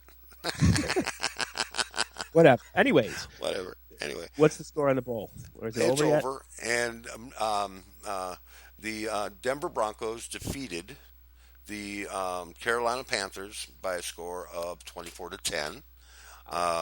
And it just looks like another typical Super Bowl. And there were a lot of bad calls tonight. There was a couple of bad calls that I didn't like, but other than that, it was a good game. The good news is that now Peyton Manning can finally retire, and he won his 200th football game tonight. Why can he finally retire? Well, he's done. Why? He's done. Why is he done? He's quitting. He's not quitting. He's going Yeah, that's the word. That's going the to- word. It wouldn't be there if he didn't talk about it. He's going to Dallas. He's going to go to Dallas. You really think that? You really think he's going to go to Dallas? Don't they have a quarterback? Tony Romo. Tony Romo? Yeah. Kurt every single season. Well, that's okay. Yeah, You know? I think he's going to Dallas. I do. And I think I don't think he's done. Peyton Manning's not the kind of guy that gives up. You know what I mean? That's true. He's going to keep playing until he physically can't no more, or until he starts to suck. You know, and that's Right. kind of bad because, you know, like Brett Favre. Brett Favre, when he left the Packers, he should have called it a day. You know, because he would have retired on a high note. But That's and true, yeah. he went to the Jets and he went to the fucking Vikings and had mediocre years, and that's what people remember now. Right. So Well, Brett should have quit while he was on top. That's for sure. yeah. Yeah. Like Jim Kelly from the Bills, he Well, when he then retired. why wouldn't Peyton Manning? I'm not saying he shouldn't. I'm just saying I don't think he will because that's who he is. You know, he's I ain't giving up until I can't do it no more. That's his mentality. He's one of the best quarterbacks to ever play the game, in my opinion. And he doesn't want to give that up. Right. Awesome. What's he going to do after that? Right. Work at his Papa John's? Working as Papa John's. Right. You know, hey, maybe he'll quit and stay in Denver. You know, Well, he owns 50 franchises or something crazy or something like that. Yeah, he's Yeah, the he biggest shitload. owner of Papa John's. Papa John's. He's the shizzle from the fizzle. Is a bizzle. Yeah, but no, that's good for him that he did that. You know, a lot of NFL stars were smart with their money and they invested and became successful people afterwards, and a lot of them just blew all their money and whatever. I admire that he's doing something with his cash, buying the Papa John's. Good for him, and why not? You can't rely on football forever, and you can make as much money as you want, but once you stop making it, what's going to happen? Right. Exactly. And you can, especially in the sports world, you can only make the money in your youth, really, because the older you get, the slower you get, and not the worse you get, but you just lose some of your ability. It's just the facts of life. Right. And that's why you should quit. Like, he should quit now. He should retire right now. He'll be a 2-time Super Bowl champion. He'll be, have all the records that he's got. What else can you accomplish, man? You did it all. Right. Exactly. There's nothing. You were Players of the Year. You were everything. You've gotten and done everything. True. What else can you do? What can you prove? Really? You know what I mean? That's outstanding. What I can don't you know. I just think they should just finish on top and be done. Right. And he should. And I don't know why he wouldn't, but he's not gonna. I guarantee you. You know what? I got to say something here, dude. I hope Sam's still listening. I don't normally do this, Guido. We get pros and con comments on our shows, right? Right. And we got a pro tonight, and it says, "Wow, it says, I'm going to read it to you, okay? I don't normally do this on the air, folks, but I got to tell you, Sam, you're in deep trouble, dude. You are in deep, deep trouble. Got to hand it to you guys. Great interviews with Gabbie Rae. I am Sam's mom." And just want to say we were impressed with your knowledge of all things Gabbie Rae. You really did some homework and in turn made it a great interview for the listeners. Thank you for that. And that's Sam's mom, Sam Bam's mom. Oh, cool. And she says, please go easy on Sam next week. You're in deep trouble, Sam. You are in so much trouble, my friend. Mom should send us some info. What? Mom should send us some info. Yes, Mom should send us an info. If you want to, Ma, send it to kgfrocks@mail.com. And a lot of fun stuff We could have a whole lot of fun with Sam, and that's going to be awesome.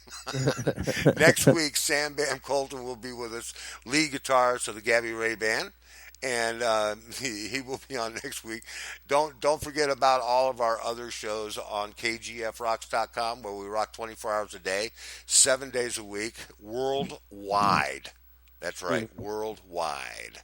And we go through the shows. We got Mondays. We've got Rob Boyer's what is it? Metal Enema, and then we've got on midday on Tuesday.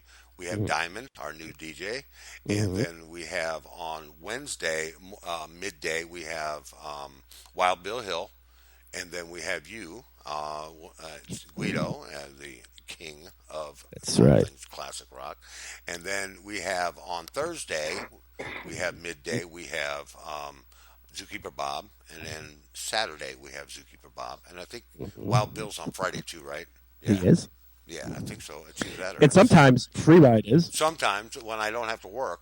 So, and this next week I will be doing a show for the first time in over a month. So I will be doing a show next Friday. I swear to you, it'll be some great classic rock. I know you're going to love it, just like I love it. Okay. All right, Dave, got that out of the way. I want to thank everybody for tuning in, man. I tell you what, we've had almost 1,500 listeners, Guido. Well, after tonight, we'll definitely beat that. So I want to thank our listeners. Thank you all so much. We do our very best to treat all of our guests with as much respect as we can. And I tell you what, tonight was just fun. Just fun. It was. And, you know, it definitely does make a difference when the person you're talking to sounds like they want to be there, you know. And yeah. Which she did. And she was a very smart young lady. And I just think that she's going to go places. Yeah, I'm impressed. That's all there is to it. I'm just impressed. I love it. And it was just nothing but fun. And next week's going to be just as much fun. But I do want to make a mention of the other shows that we have coming up for us. And I will go to now you just go over and you find our KGF Rocks page. Right. Okay, our KGF Rocks page. And you click on it, and then you go to the top, and then you go in, and you'll see the big picture of Disturbed there, because they are the classic artist of the week, or the artist of the week. Sorry about that, Guido. And next week we have Sam Bam Colton, of course, and then we are doing Tom Edwards of the Tom Edwards Experience. Very cool guy, runs his own studio. Great musician and a great songwriter in his own right, and we'll have him. And then on the 28th of February, we'll have Dave Hagel, and he is the lead singer from the tribute band, the Ozzy tribute band, Madman's Diary. And then also that's it for now. Yeah, that's it, the 28th. I haven't got anything booked for March. So you better get your ass working. We got to work, man. We got to work. So we're just loving every minute of it and having a great time. And we owe it all to our listeners, because our listeners just kick ass. And that's all there is to it. That's what makes us do this. Yeah. It is. Yeah, just got to do this. She said she's going to kill me. Okay. She's going to kill. Sam's mom. Okay, we're done, dude. I guess Sam's still listening. Huh? Yeah, I think Sam's still listening. Wow, we opened a can of worms with that one. That's better than a prank call. So, we're just about out of time here, Guido. You got anything else, man? No, I'm good. You're good? Yeah, let's end it on a high note like Peyton Manning should. Yeah, let's end it on a high note. Okay, this is KGFRocks.com, and this is the Conjugal Visit Show. You've been enjoying it all night long. Let's just end it on a high note, okay? Yeah. Good night, everybody. Good night. It's Sunday night, and this is the Conjugal Visit on KGFRocks.com.